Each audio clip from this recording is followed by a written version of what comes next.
There is a mountain in the Karakoram range of northern Pakistan that does not want to be climbed. It does not reward persistence with mercy, does not soften its face for cameras, and does not forgive a single mistake. It is called K2, the second highest peak on Earth at 8,611 meters, and it has earned a reputation so brutal, so statistically damning, that mountaineers speak of it in a different register than they speak of Everest. For every 4 people who reach its summit, 1 dies trying. No other mountain of significant stature comes close to that ratio. Everest, for all its mythological weight, is in comparison a managed experience. K2 is something else entirely. It is the mountain. The mountain itself seems to resent being called a mountain at all. What makes K2 so lethal is not any single factor but a convergence of cruelties. Its geography is savage. Unlike Everest, which rises gradually enough that climbers can acclimatize across multiple camps and relatively predictable ridgelines, K2 demands technical climbing at extreme altitude for sustained periods. Above 8,000 meters, what alpinists call the death zone, the human body begins to die. Cells starve for oxygen, judgment erodes, fingers and toes lose sensation. The cognitive fog that descends can cause a climber to sit down for a moment's rest and never stand again. On K2, you spend more time in the death zone than on almost any other 8,000er because the mountain simply does not offer shortcuts. The routes are long, exposed, and relentlessly steep. The weather systems that tear through the Karakoram arrive with almost no warning, transforming a clear summit window into a whiteout nightmare within hours.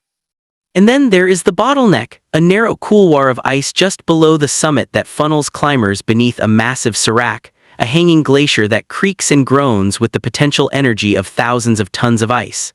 To pass beneath it is to walk under a frozen sword suspended by nothing more than the mountain's grudging patience. The dead of K2 are not hidden. This is one of the facts about the mountain that strikes people most viscerally when they first learn it. On Everest, the bodies of fallen climbers have become something of a grim tourism footnote. Green Boots, the anonymous Indian climber whose body in a cave became a landmark for years, has been seen by hundreds of summiteers. But K2's dead occupy a different kind of visibility. Some are frozen into the mountain itself, entombed in ice at angles that suggest the exact moment everything went wrong. Others lie in the open, preserved by the cold at altitudes too high for conventional recovery. The extreme conditions that kill climbers are the same conditions that mummify them, locking them in a kind of terrible permanence. The mountain becomes their grave and their monument simultaneously. Among the most haunting presences on K2 is that of Dudley Wolfe, an American socialite and amateur climber who joined the 1939 American expedition led by Fritz Wiesner. Wolfe was wealthy, enthusiastic, and utterly out of his depth. He had the physical strength but not the technical skill to move safely on terrain that demanding, and as the expedition pushed higher, he was increasingly left behind at Camp VII while stronger climbers went above. When a series of miscommunications and deteriorating conditions forced the team into a chaotic retreat, Wolfe was left at Camp VII alone, too exhausted and perhaps too confused to descend without assistance. 3 Sherpa climbers went up to rescue him. None of them ever came back down. Wolfe and his would-be rescuers simply vanished into the mountain. For decades, his fate was unknown. Then in 2002, a Pakistani high-altitude porter spotted skeletal remains near the site of the old Camp VII. The bones were identified as likely belonging to Wolfe. He had been on K2 for weeks above 7,000 meters, alone, waiting for help that arrived too late. The mountain had kept him all that time and then kept him forever. The disaster of August 2008 remains the deadliest single event in K2's history, a catastrophe so complete and so swift that it reshaped how the climbing world understood the mountain's capacity for violence. A large international group, 24 climbers from multiple expeditions, made a summit push on August 1st. The conditions seemed favorable. The bottleneck was navigated. Summits were reached. And then, as climbers were descending in the early evening, a massive sérac collapse sent a wall of ice crashing through the ropes that fixed the bottleneck couloir, cutting off the descent route and triggering avalanches that swept climbers from the mountain. In the chaos that followed in darkness at extreme altitude with routes obliterated and communication broken, 11 people died. Some were swept away by the avalanche directly. Others, cut off from the fixed lines, attempted to descend without them and fell.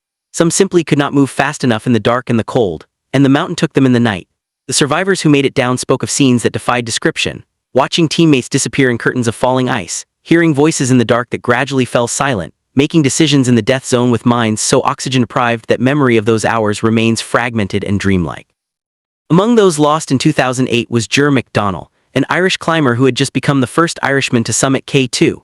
Witnesses reported that after reaching the top and beginning his descent, McDonnell stayed at the bottleneck to try to free 3 Korean climbers who had become tangled in the ropes after the sérac collapse. He was seen working to help them when another ice fall swept the area. He was never seen alive again. Whether he died trying to save the Koreans or was killed in the same collapse that took them remains unclear. His body has never been recovered. In Ireland, he became something of a quiet national hero, a man who, at the summit of his greatest achievement at the most dangerous moment imaginable, turned back toward others rather than away. The mountain that killed him also, in a way, crystallized who he was. The bottleneck has a particular hold on the imagination because it is the place where K2 seems most deliberately cruel. It is not a technical section, experienced climbers can navigate it with fixed ropes, but it sits directly beneath a serac that everyone who passes it knows could collapse at any time. You cannot go around it, you cannot go over it. The only way to the summit is through it. Climbers who stand at the base of the bottleneck and look up at the blue-green wall of ice overhanging their route are experiencing something close to philosophical confrontation. The full acknowledgement that they are choosing to walk under an object that could kill them instantly, trusting the mountain's patience for the minutes it takes to pass through, most of the time. The mountain obliges, sometimes it does not. The bottleneck claimed its victims long before 2008 and has continued to threaten climbers in every major expedition since. What draws people to K2 knowing all of this? It is a question that outsiders ask with genuine bewilderment, and that climbers answer in ways that can sound, depending on your perspective, either deeply profound or deeply irrational. Part of the answer is simply that the community of people who climb at this level is self-selecting to a degree that almost no other human pursuit matches. These are not thrill seekers in the casual sense. Most elite alpinists have spent decades cultivating technical skills, physiological adaptation, and psychological resilience. They have climbed dozens of serious peaks. They have survived close calls and buried friends. They arrive at K2 not in ignorance but in full knowledge, and they go anyway because the mountain represents something that cannot be found anywhere easier. There is a phrase in alpinism, "because it's there," that George Mallory reportedly said about Everest and which has since become a kind of shorthand for the whole philosophy. But the real answer for most serious climbers is more complex. The mountain exists at the outer edge of what the human body and human will can do. To stand on its summit is to have inhabited that edge and returned from it. For the men and women who dedicate their lives to this pursuit, that experience is not just worth the risk, it is the point. And yet the dead remain. They remain in the ice, in the snow, on the open slopes, in the bottleneck's shadow. Pakistani porters and local villagers in the Baltoro region have their own relationship with K2, having watched expedition after expedition march up the glacier and sometimes not march back. The mountain is called Chagori in the Balti language, the Great Mountain, and there is in that name a quality of acknowledgement rather than celebration, a recognition of something vast and indifferent that has stood at the head of their valleys since before anyone was alive to name it. The bodies on the mountain trouble the local communities in ways that are cultural and spiritual as well as practical. In Islamic tradition, the dead should be buried and their graves marked. K2 permits neither. The mountain holds what it takes.